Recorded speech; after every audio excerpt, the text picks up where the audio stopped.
Isang simbahan naman sa Quezon City ang nagdaraos ng tradisyonal na misa pero ang wikang gamit dito, Latin.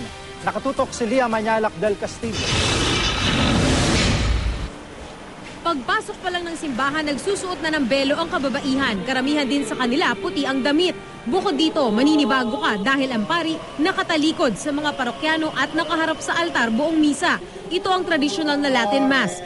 Sa Holy Family Parish Church sa Quezon City, Latin na ang mga misang idinadaos ng parish priest na si Father Jojo Zerudo. Has been with the church for almost 1,500 years. Okay, so ito ang misang kikita nyo. Basically, ito yung misa na pinanggalingan ng misa na nakikilala ng marami ngayon.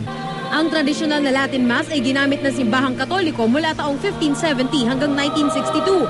Dito halos inaawit ang buong misa na mas mahaba kaysa normal at nakatalikod ang pari sa mga nagsisimba.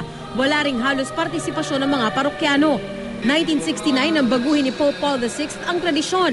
Pinayagan na niyang isalin sa sariling mga wika ang misa.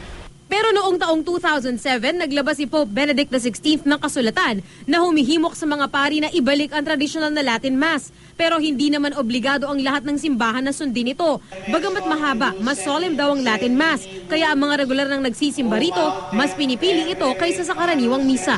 Ang Latin Mass po kasi ay isang